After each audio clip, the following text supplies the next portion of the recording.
Grande BH em Pauta. Os problemas da sua região em debate na Band News FM. O Grande BH em Pauta desta semana vai discutir os crimes violentos em Minas Gerais. Balanço divulgado pela Secretaria de Estado de Defesa Social de Minas aponta que o mês de janeiro foi o mais violento desde 2010, tanto no estado quanto na região metropolitana de BH. Os dados revelam que foram 6.787 crimes violentos em Minas em janeiro, alta de 20% com relação a janeiro do ano passado. Nas cidades da Grande BH foram 3.957 ocorrências de homicídio, roubo, estupro e sequestro, isso em janeiro, uma alta de 16% com relação ao mesmo período de 2012. Esses números são os maiores já registrados pela Secretaria desde que foi implantada a nova metodologia de divulgação, o que ocorreu em 2011. E esses números mostram uma preocupante tendência de alta na criminalidade em Minas, apesar dos investimentos anunciados no setor. Para abrir o nosso debate, falamos hoje sobre uma das ações implementadas pelo governo do estado e que buscam reduzir esses crimes violentos. Está em construção o Centro Integrado de Comando e Controle para aperfeiçoar o enfrentamento à criminalidade na região metropolitana de Belo Horizonte e também na capital. Sobre este assunto, nós conversamos agora com o especialista em segurança pública, professor Robson Sávio. Professor, muito obrigado por atender a Rádio Band News em pleno feriado. Bom dia. Bom dia para você, Inácio, e para todos os ouvintes.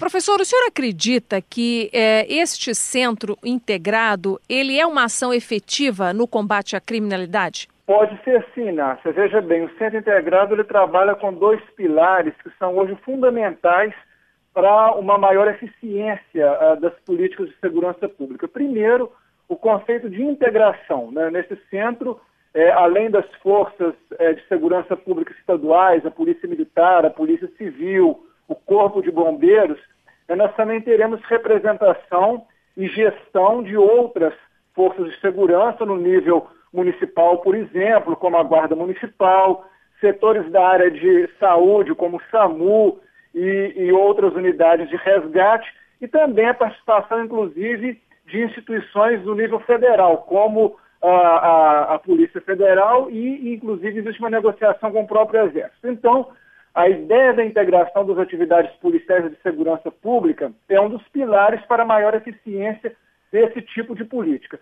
E a segunda ideia, que é muito importante, é a questão do uso de tecnologia, a tecnologia, digamos assim, mais avançada para gerenciamento de crises, para a utilização de todas essas instituições de forma compartilhada. Então, também o uso de tecnologia de ponta é uma outra característica hoje fundamental para o êxito de políticas na área da segurança. Então, esses dois pilares, a integração e o uso de tecnologia de ponta, são fundamentos para a maior eficiência da segurança. Agora, nós esperamos, Inácio, que isso não seja um centro somente para responder às demandas aí dos grandes eventos da Copa do Mundo, né?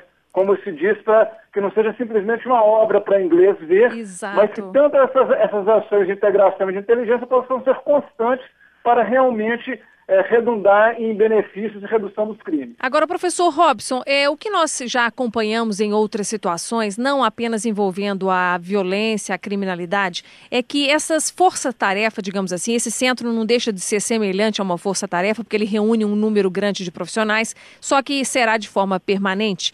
Mas o que nós temos visto é que há uma certa dificuldade das instituições de trabalharem em conjunto. Cada uma tem uma regra, cada uma tem uma liderança. Como é que o senhor acredita que esse centro de combate aí à criminalidade, né, esse centro integrado, cujas obras foram iniciadas ontem em Belo Horizonte, o senhor acredita que isso vai ser um passo concreto, que nós já temos maturidade nas instituições para esse compartilhamento não apenas de informações, mas também de liderança, o que é mais difícil? Nós temos hoje no Brasil uma cultura, principalmente uma cultura policial, que ela é desagregadora, ela é desarticuladora.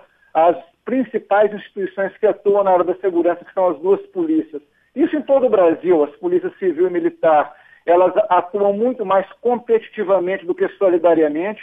E aqui em Minas Gerais, né, desde o ano de 2004, o Estado foi criando, né, chamadas áreas integradas de segurança pública, a tentativa, né, da integração espacial das duas polícias, mas o grande desafio, você tem toda a razão, é a integração cultural das ações dessas duas instituições. Enquanto as duas polícias não compreenderem que para maior efetividade da segurança pública, inclusive para garantir a legitimidade da atuação das próprias polícias, né, o Centro Integrado, né, que vai ser inaugurado, como você bem diagnosticou, ele na verdade é um espaço físico, quer dizer, ele trabalha no sentido da integração territorial, mas muito mais além do que isso, o grande desafio é a integração cultural das duas polícias trabalhando de forma solidária em benefício do cidadão. Para a gente encerrar, professor Robson, eu gostaria de saber se o senhor já acompanhou, por exemplo, a instalação de centros integrados como esse que vai começar a ser construído em Belo Horizonte, já implantado em outras cidades do mundo. Por exemplo, no Rio de Janeiro, nós tivemos no ano passado e no ano anterior também, desde 2011, um assunto muito falado que é o Centro Integrado de lá, que é considerado hoje um dos mais modernos do mundo. O senhor acredita que é uma questão de tempo para que o centro funcione de forma efetiva e que Belo Horizonte, aí, que não tem o histórico de ter um trabalho como esse envolvendo tantos órgãos de forma efetiva, é uma questão de aprendizado, é uma questão de tempo para nós sabermos usar essa solução? Nós temos muitos óbices, né, a serem superados, né? Por exemplo, essa questão dessa cultura desagregadora da atividade policial é algo que precisa de ser avançado, precisa de ser superado no Brasil. No caso do Rio de Janeiro, nós temos observado nos últimos 4 ou 5 anos uma tentativa de maior articulação dos níveis municipal, estadual e federal, com ações solidárias entre essas partes. E isso é um primeiro passo, né?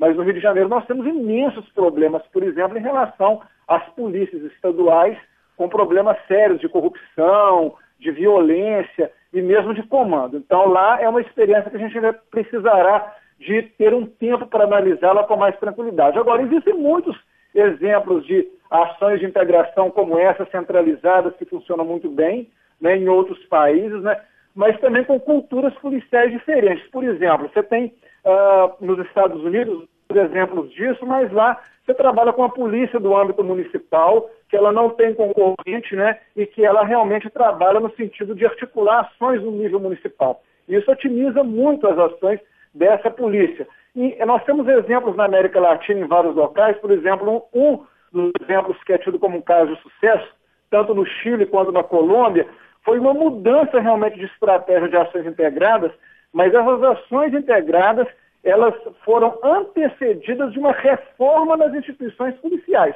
o que no Brasil não acontece. O nosso modelo policial, principalmente, é um modelo que ele não passou por nenhuma reforma, não obstante o processo de redemocratização do Brasil dos últimos 30 anos. E nós temos, além de problemas sérios na gestão policial, nós temos um sistema de justiça criminal que envolve o Ministério Público, Poder Judiciário e sistema prisional, que ele é altamente seletivo e que ele precisa também de transformações. Então eu não sei se por causa desses grandes eventos que se aproximam, algumas etapas estão sendo queimadas, como essas das reformas das instituições, e se por causa disso essas modificações como centros integrados, elas serão, digamos assim, otimizadas, justamente, Nácia, porque no Brasil nós estamos queimando etapas que são importantes, principalmente em relação às reformas das instituições do sistema de segurança pública. Muito bem, com certeza as informações e também essa análise crítica que o senhor trouxe para nós ajuda o nosso ouvinte a entender melhor o funcionamento, as perspectivas deste Centro Integrado de Comando e Controle que foi criado aí, que está em processo de construção em Belo Horizonte para aperfeiçoar o enfrentamento à criminalidade na região metropolitana e também na capital. Eu quero agradecer muito aqui a essa entrevista, as informações aqui com o professor Robson Sávio, que gentilmente nos atendeu. Professor, um bom dia para o senhor e um bom carnaval. Um bom dia para você, Inácia, para todos os nossos ouvintes. Um abraço. Bom, e para quem não acompanhou aí, eu trago aqui mais informações para reavivar, porque esse Centro Integrado de Comando e Controle, né, ele terá representantes, veja só, de várias instituições. Então, eu vou citar algumas aqui. A Secretaria de Estado da Defesa Social, a Polícia Militar, a Polícia Civil, o Corpo de Bombeiros, a Polícia Federal, também a Rodoviária Federal, Infraero, a CBTU, a BH Trans, o SAMU, Coordenadorias Estadual e Municipal de Defesa Civil, também a Guarda Municipal, a Copasa, a Anatel e outras instituições que vão ser agregadas à medida em que o centro começar a ganhar corpo, né? As obras começaram na semana passada e o prazo de construção desse Centro Integrado de Comando e Controle que está sendo construído no bairro Gameleira, em Belo Horizonte, é de 14 meses e as obras estão orçadas em quase 50 milhões de reais, 48 milhões e meio. Antonelli, eu quero trazer aqui uma informação fresca também, que saiu nos últimos dias, na verdade, na sexta-feira à noite, é uma pesquisa divulgada pela ONG, Organização Não Governamental, que dá conta de que 15 municípios brasileiros estão entre os 50 mais inseguros do mundo, segundo esse levantamento da ONG mexicana chamada Segurança, Justiça e Paz. Belo Horizonte não está, pelo menos, entre os 15 mais violentos. Porém, mas Belo Horizonte está entre os 50 mais violentos do mundo. Em primeiro lugar, eu vou citar aqui só os 3 primeiros, que são internacionais, nomes estrangeiros, é o San Pedro Sula, em Honduras, esse município, Acapulco, no México, na Venezuela, Caracas. E já no Brasil, a cidade considerada mais violenta no ranking das 50 é Maceió, que está em 6º lugar, né, entre as 50, seguida de João Pessoa, que está em 9, Manaus, que está em 10º lugar, e Fortaleza em 13º. Belo Horizonte, a cidade de Brasília e Barranquilha, na Colômbia, aparecem, respectivamente, em 48, 49 e 50, nessas posições. E São Paulo, que é a maior cidade brasileira, curiosamente e felizmente, não aparece nesta lista que registra os 50 municípios mais inseguros no mundo.